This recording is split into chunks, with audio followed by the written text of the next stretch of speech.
Assalamualaikum warahmatullahi wabarakatuh. Oke, selamat pagi anak-anak. Semoga kalian dalam keadaan sehat selalu ya. Nah, anak-anak, Ibu hanya akan mengirimkan kegiatan pembelajaran pada kali ini melalui YouTube. Jadinya sekarang Ibu akan merekam dulu. Ibu akan menjelaskan tentang materi yang baru, yaitu tentang hukum Faraday. Kemudian Ibu akan share di YouTube. Silakan kalian simak baik-baik video di YouTube ini ya. Nah, sebelumnya kalian klik dulu like dan subscribe channel Bu Meni. Baiklah, Ibu akan langsung mulai saja. Mari kita sama-sama membaca basmalah terlebih dahulu. Bismillahirrahmanirrahim. Nah, jadi anak-anak, hari ini kalian akan mempelajari tentang materi berikut, yaitu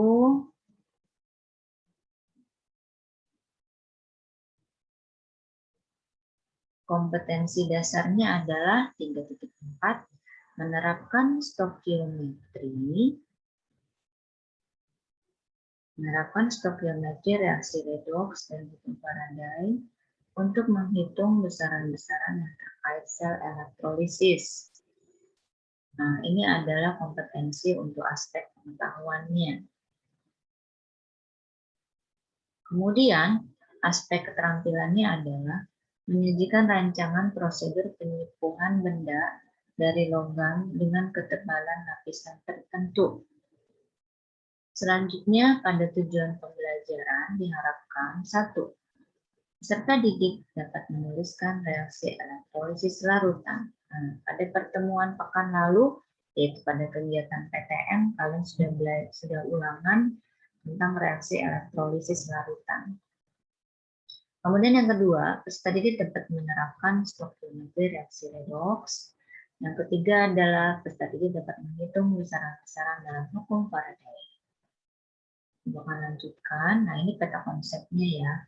Jadi, kalian harus tahu dulu bagaimana sih proses dalam elektrolisis. Nah, sebelumnya kan kalian sudah pernah Ibu ajarkan ya, proses dalam elektrolisis itu seperti apa. Nanti Ibu akan ingatkan kembali. Dari situ, maka kalian akan mengetahui hukum Faraday 1 itu asal mulanya dari mana. Nah, kemudian yang kedua, selanjutnya adalah kalian akan mempelajari tentang hukum Faraday kedua. Dan yang terakhir, kalian bisa mengetahui stokiometri dalam reaksi redoks. Ibu akan lanjutkan. Nah, jadi proses dalam elektrolisis. Ibu akan jelaskan dulu ya. Jadi sebetulnya waktu kalian di awal-awal mempelajari proses dalam elektrolisis itu, kan mula-mula ada beberapa alat-alat atau komponen alat-alat yang digunakan. Yang pertama adalah harus ada suatu bejana.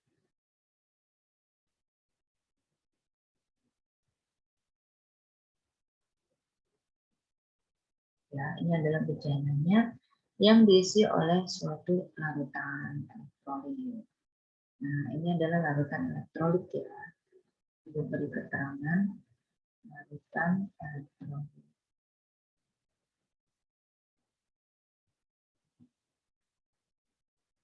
Kemudian adanya sumber arus dulu yang wajib ada. Kemudian kita berikan suatu kabel penghubung yang menghubungkan suatu elektroda-elektroda. Di sini Ibu akan menggambarkan elektrodanya.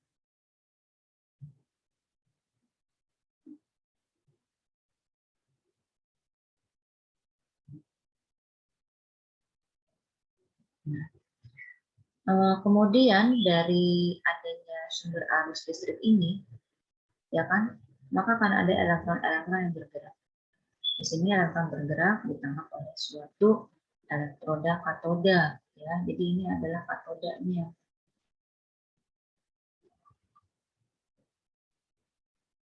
Nah, ini adalah katoda. Kemudian di sini adalah anoda. Oke, anak-anak. Jadi awal-awalnya si larutan elektrolit ini ya dia akan terurai, ya kan? Larutan elektrolitnya akan terurai.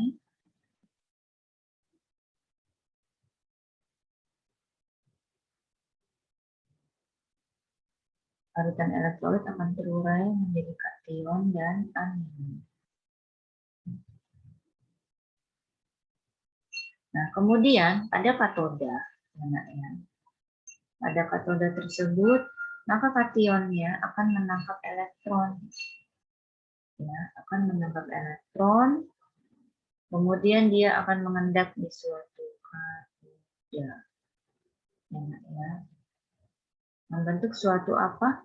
Membentuk suatu logam. Jadi di sini akan terbentuk suatu logam yang mengendap di katoda. Jadi logam-logam ini akan mengendap di katoda. Maka akan tumbuh katoda yang baru. Nah, di sini akan tumbuh katoda yang baru.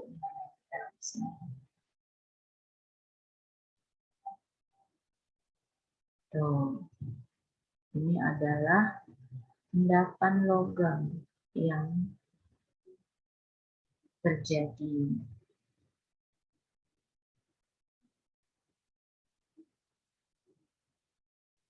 Dari proses elektrolisis.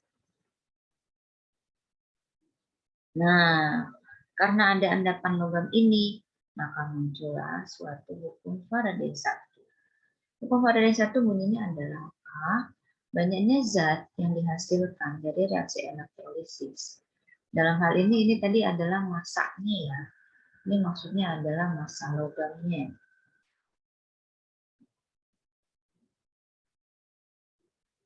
Massa logam yang terbentuk di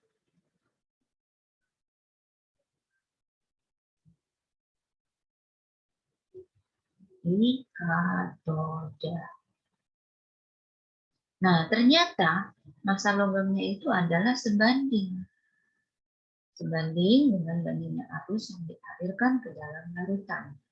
Sehingga kalau ditulis dalam suatu besaran, Faradaynya bagaimana?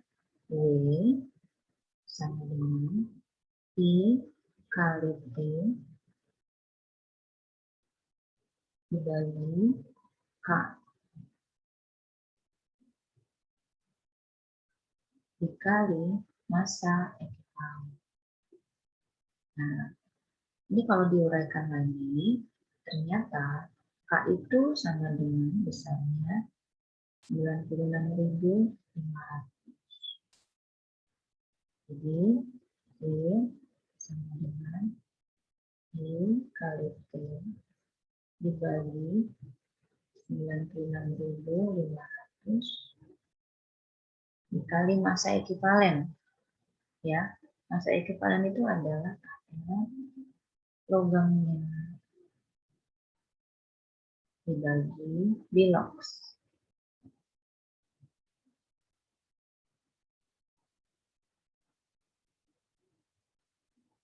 Di sini akan memberikan tanda kotak biar lebih jelas. Oke, seperti itu ya.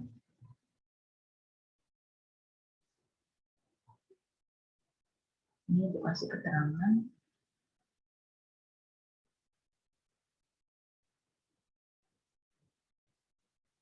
W adalah massa dari endapan yang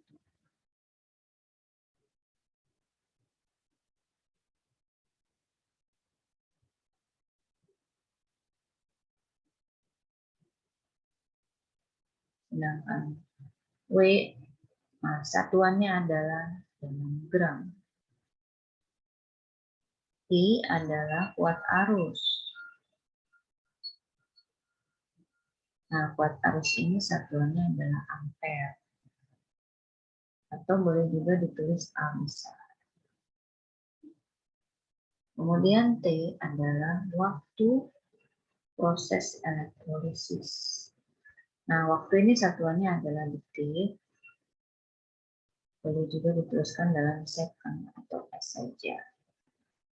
Ya, baiklah, Ibu akan melanjutkan dalam contoh soal. Jadi, contoh soalnya adalah sebagai berikut.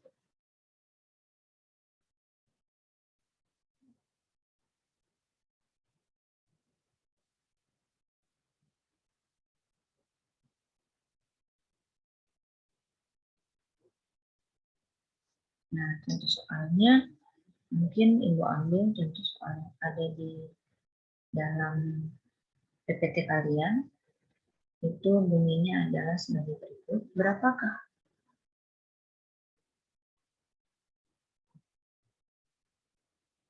massa logam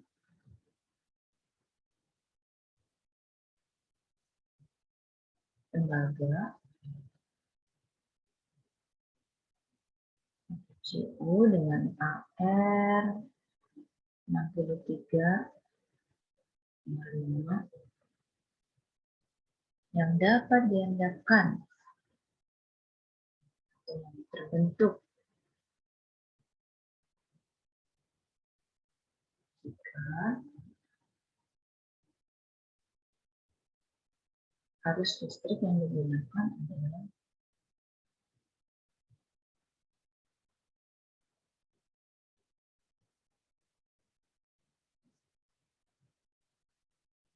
lima ampere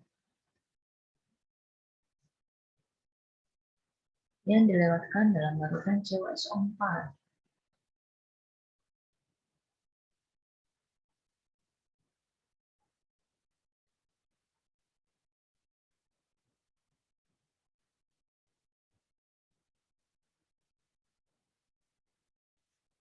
Selama 2 jam.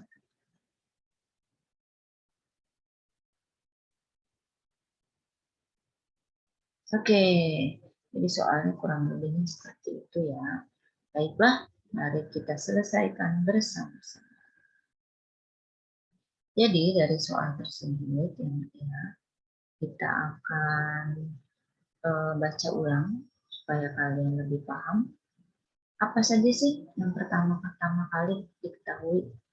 Nah, jadi ternyata berapa massa logam berarti bukan yang diketahui ya, yang ditanya terlebih dahulu. Nah, ternyata yang ditanya adalah massa logam. Tadi massa logam itu satuan besarannya adalah W. W sama dengan titik-titik tanda tanya di mana satuannya yaitu gram. Kemudian diketahui lagi, di sini baru diketahui.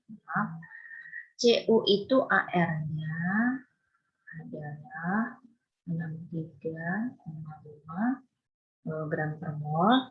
Kemudian jika arus listrik yang digunakan, berarti ini I ya. I sama dengan 5 ampere. Jika arus listrik digunakan 5 ampere dilakukan dalam larutan CuSO4 selama 2 jam. Berarti T-nya sama dengan 2 jam. Nah, karena tadi di rumus ini tadi, satuan waktu adalah dalam detik, maka kita ubah dulu ke dalam besaran detik. Ternyata 1 jam itu kan 3.600. Maka nanti 2 jamnya kita kalikan dengan 3.600 detik. Yaitu sama dengan 7.200 detik.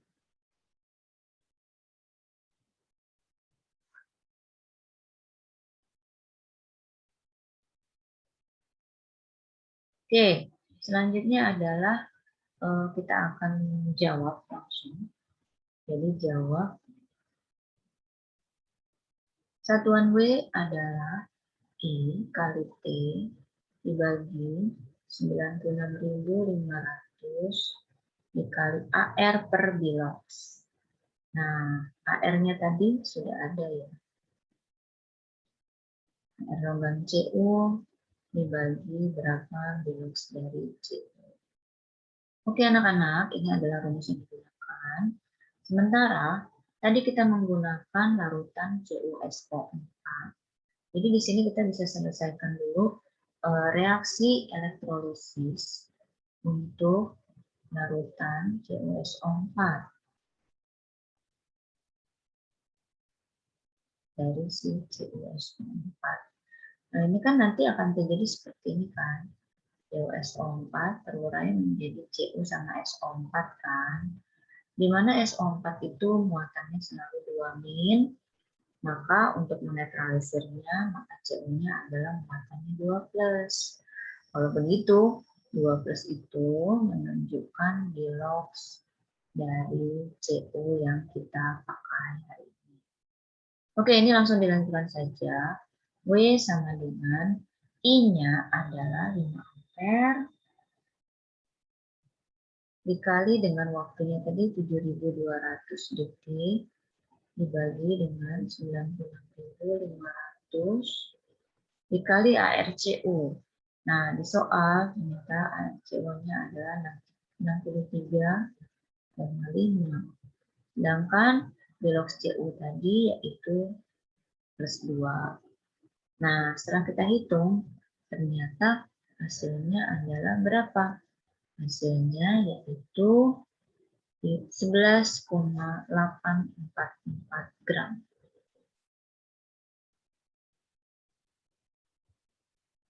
Ya, jadi kesimpulannya massa endapan tembaga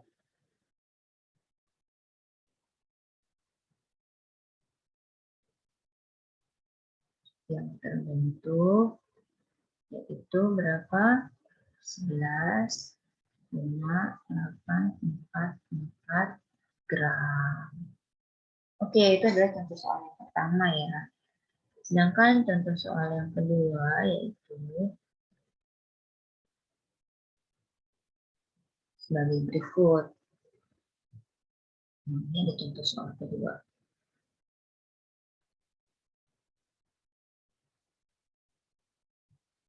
Ya, sama seperti tadi, mengambil contoh soal yang ada di buku kalian.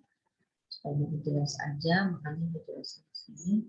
Soalnya adalah berapa liter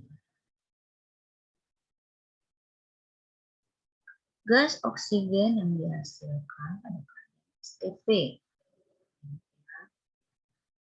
Gas oksigen yang dihasilkan pada keadaan STP jika dilakukan reaksi elektrolisis larutan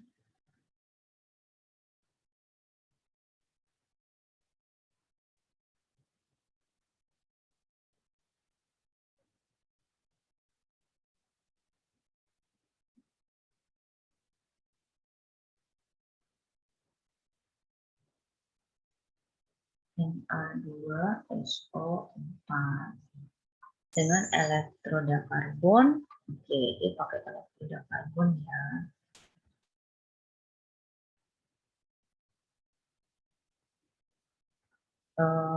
Menggunakan arus listrik 2 ampere.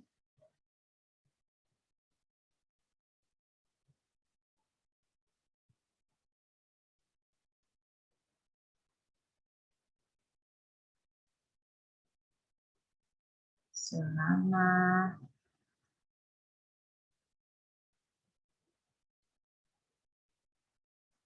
19.300 detik. Nah, ini kebetulan sudah diubah dalam satuan detik ya. Jadi lebih memudahkan pekerjaan kita. Oke, kita selesaikan bersama-sama. Jadi dalam menyelesaikan ini, kita lihat dulu bagaimana soalnya. Jadi kita akan baca ulang penyelesaian. Ya, mari kita baca ulang. Berapa liter gas oksigen pada keadaan STP? Berarti, maaf.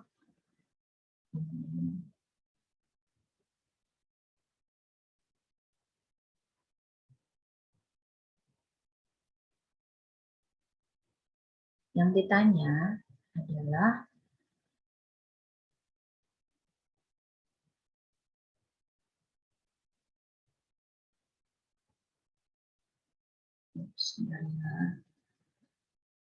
nah, yang ditanya itu adalah bagaimana berapa liter.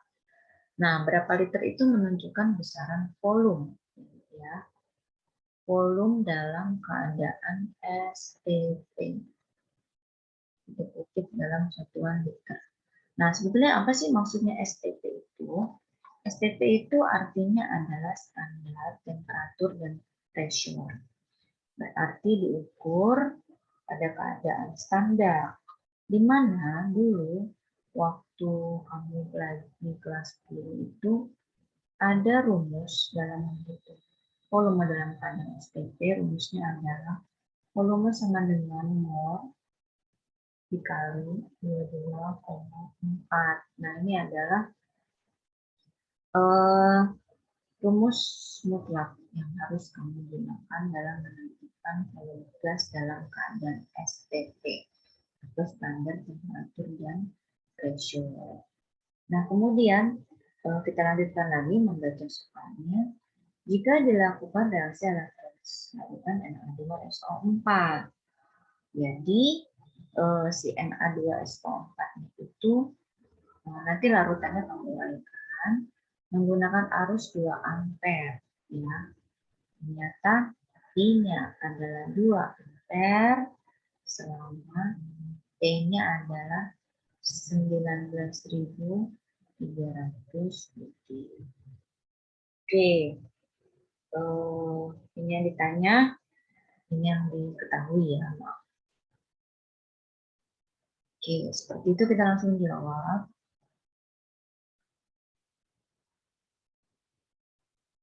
Jadi berdasarkan larutan yang kita gunakan, jadi Na2SO4, maka kita reaksikan dulu bagaimanakah reaksi elektrolisis dari larutan Na2SO4. Nah, Na2SO4 itu kan nanti terurai dulu kan menjadi Na dan SO4. Di sini Na yang digunakan ada 2. Maka tulis angka 2 di depan Na ya, menunjukkan jumlah atom Na. Kemudian SO4 itu selalu 2 min muatannya, dan untuk menetralisirnya maka cukup di sini Na-nya plus saja. Karena kan nanti kan kalau 2 dikali plus jadinya plus 2, yang ini min 2 sudah netral ya. Muatan dari Na2SO4. Oke, selanjutnya bagaimana reaksi di katoda? Nah, di katoda itu karena dia kationnya adalah Na+, maka nanti kita gunakan reaksinya adalah 2H2O ditambah 2 elektron akan menghasilkan suatu ion 2 oksigen dan gas H2. Nah, ternyata di katoda itu hanya menghasilkan gas H2 ya. Hanya menghasilkan gas H2. Sedangkan di soal yang diminta adalah gas oksigen. Nah, maaf, ini tadi lupa ditulis. Ini adalah P dari O2. Ya, karena gas oksigen itu rumusnya adalah O2. Berarti kita belum bisa menggunakan reaksi di katoda saja. Maka kita harus menggunakan reaksi di anoda. Reaksi di anodanya adalah pertama, kan kita harus perhatikan dulu kan bagaimana jenis anodanya. Ternyata jenis anoda berdasarkan soal itu menggunakan karbon. Tuh katanya elektrodanya adalah karbon. So kita nggak bisa menggunakan kita nggak bisa reaksikan si karbon itu, ya nak ya. Maka kalau sudah begini, bagaimana? Perhatikan jenis anionnya. Nah, di sini kita menggunakan anionnya yaitu SO4 2-. Oke, SO4 2- itu apakah bisa bereaksi? Oh, tidak. Ternyata, dilakukan di sini, reaksi di anodanya, kalau menggunakan SO4 2- adalah 2H2O menjadi 4H+ ditambah 4 menghasil ditambah dengan gas O2. Nah, ini adalah gas yang dimaksud. Maka di sini kita bisa pakai reaksi Arnold. Nah, anak-anak, sebelumnya Ibu juga akan menjelaskan di dalam suatu hukum Faraday 1, ini kan tadi ada sebagai berikut ya. I kali T dibagi 96.500. Ini sebetulnya bisa kita gunakan sebagai mol dari elektron. Ya, ya. Jadi ini Bu lingkari dengan warna hijau. Nah, ini sebetulnya menunjukkan apa? Menunjukkan mol elektron. Jadinya karena soal yang nomor 2 ini diketahui hanya I dan T, maka bisa kita gunakan ke dalam rumus tersebut. Untuk apa? I dan T yang kita tahu tadi, untuk menghitung mol elektron. Oke, kita lanjutkan ke penyelesaian soal nomor 2. Jadi tadi ada keterangan bahwa mol elektron rumusnya apa? I kali T dibagi 96.500. Nah, itu kita akan camkan baik-baik untuk apa? Untuk menyelesaikan soal nomor 2. Ya, sini maka kita masukkan rumus di bawah, tepat di bawah elektron ini, ya nak ya, tepat berada di bawah elektron ini ya. Ini kan ada elektron yang terlibat. Maka kita mau hitung berapa molnya. Nah, molnya sama dengan I kali T dibagi 96.500. I-nya berapa ampere tadi? I-nya adalah 2 ampere. Nah, kita masukkan angka 2. Kemudian T-nya adalah berapa besarnya? T-nya yaitu 19.300.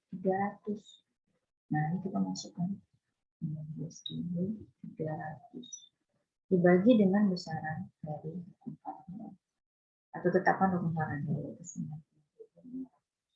Nah, ini ternyata setelah kita hitung berapa besarnya? Besarnya adalah 0,4 mol. Ya.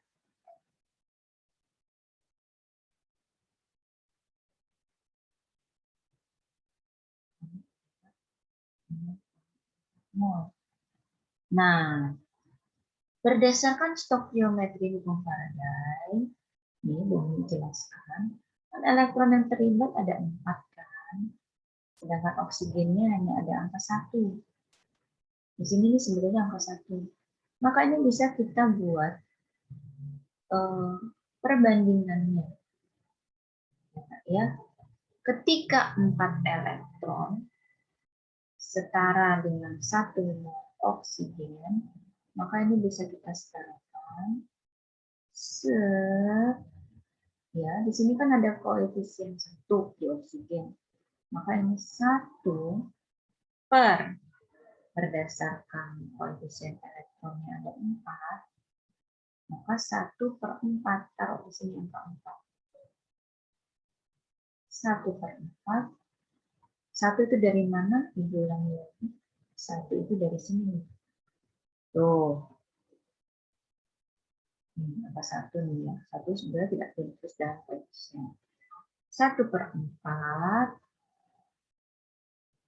ini angka 4, kasih garis di sini, biar jelas. Dikali dengan berapa? Dikali dengan mol yang 0,4 tadi.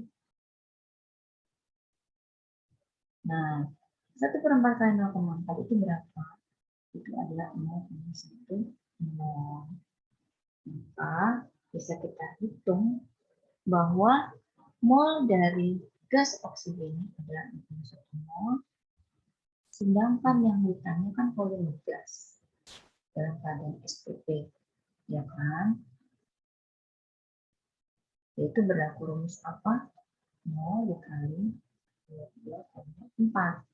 Tadi 0,10 dikali 22,4. Yaitu dapatlah dia hasilnya berapa? Nah, 0,1 kali 22,4 yaitu 0,2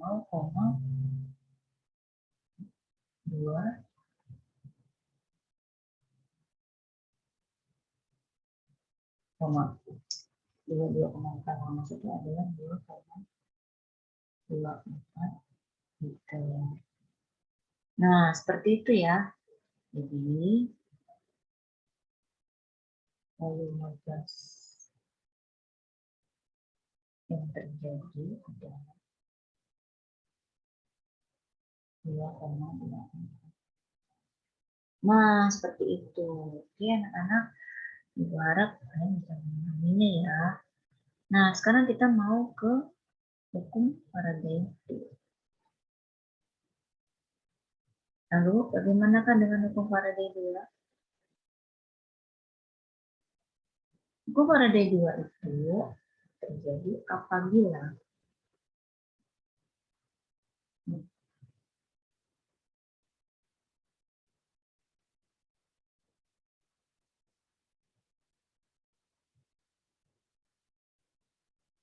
Nah, jadi hukum Faraday 2 itu bisa terjadi karena apa? Ya, itu bisa terjadi apabila kita menggunakan dua rangkaian yang disusun secara seri. Jadi kalau Ibu gambarkan seperti ini menggunakan dua buah bejana ya. Nah, kemudian diisi dengan larutan yang berbeda. Yang pertama, ini kedua. Kemudian kita pasang kuda dan roda.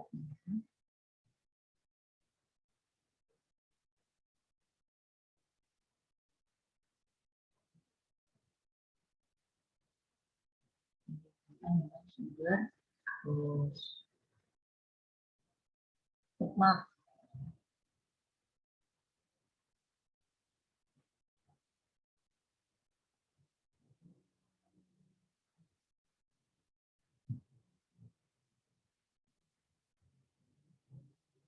Jadi tersusun secara seri. Nah, ya. Ini katoda dan anodanya berbeda-beda. Ya, untuk katoda yang di rangkaian pertama itu beda dengan untuk katoda di rangkaian yang kedua. Jadi kalau yang katoda pertama itu misalnya yang digunakan adalah tenaga. Kemudian kalau katoda yang digunakan itu misalnya adalah nikel. Misal. Jadi dia berbeda. Nah, dari hukum Faraday 2 itu ternyata bisa menimbulkan suatu pernyataan bahwa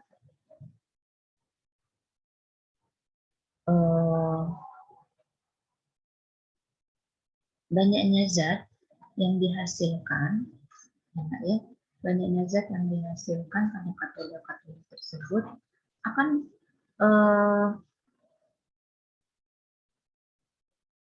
dituangkan dalam rumus sebagai berikut. W1 per ME1 sama dengan W2 per ME2.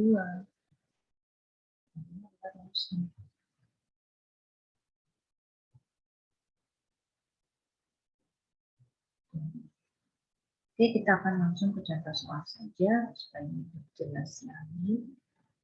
Contoh soal. Contoh soalnya adalah sebagai berikut ya. Contoh soalnya yaitu, maaf. Untuk soalnya yaitu ke dalam 2 liter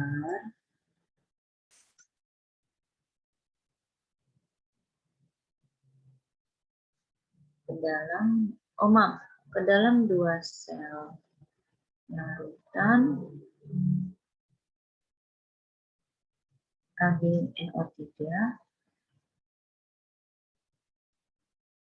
dan COS4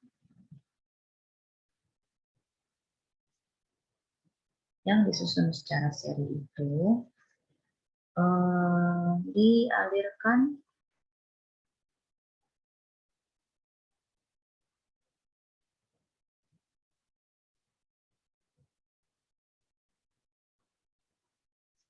arus listrik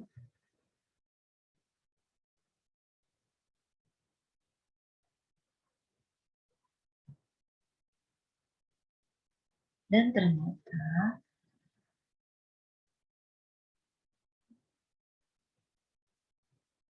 massa endapan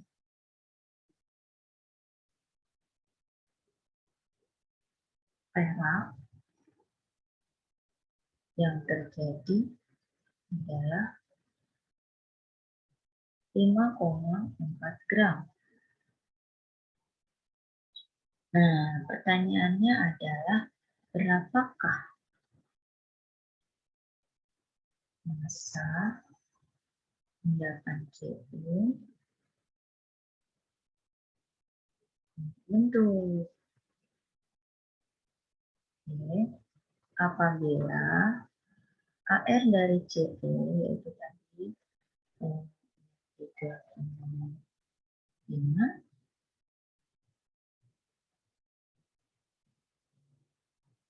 sedangkan AR dari AG yaitu 108.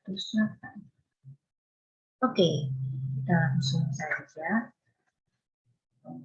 jawab ya di sini ya.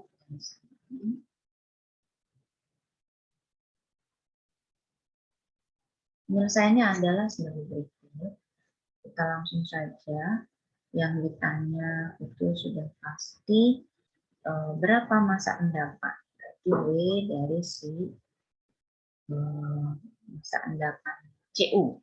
Berarti WCU. Kemudian diketahui tadi sudah ada WAG ya, atau massa endapan perak yang terjadi. Massa endapan perak yang terjadinya adalah 4 gram. Oke, kita langsung jawab. Rumusnya adalah WCU dibagi MECU itu sama dengan WAG dibagi ME dari si G. Oke, untuk mengetahui MECU, kan tadi kan yang digunakan COS4 ya, larutannya. Nah, COS4 itu kalau diuraikan berarti Cu2 plus tambah SO4 2-. Sementara larutan satu lagi adalah NO3. Nanti NO3 apabila kita uraikan adalah AG sama NO3 karena ini siapa? NO3 itu satu aja, maka AG-nya plus. So, kita langsung masukkan saja dalam rumus WCU dibagi MECU. MECU itu adalah ARCU dibagi biloxnya. RCU adalah 3,5. Jadi ini 3,5 dibagi 2 sama dengan WAG-nya adalah W 5,4 dibagi 108/1. Kita selesaikan di sini. WCU dibagi 63,5 dibagi 2, yaitu misalnya adalah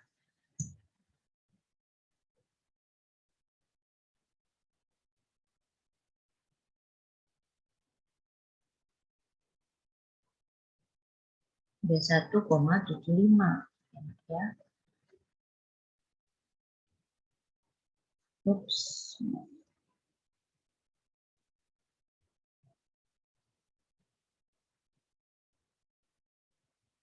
5,4 dibagi 108. Nah, ini kita kali silang aja. BCO dikali 108 sama dengan 31,75 kali 5,4. Maka nanti WCO-nya sama dengan berapa? 31,75 itu kalau dikalikan adalah misalnya berapa tuh? 31,75 dikali 5,4 yaitu 171,45 dibagi dengan 108. Nah, maka hasil akhirnya adalah 1,5875. Atau boleh kita bulatkan 1,59 gram. Nah, begitu ya Nak ya. Oke, sampai di sini dulu. Semoga kalian bisa memahaminya. Ibu ucapkan sukses untuk kalian. Assalamualaikum.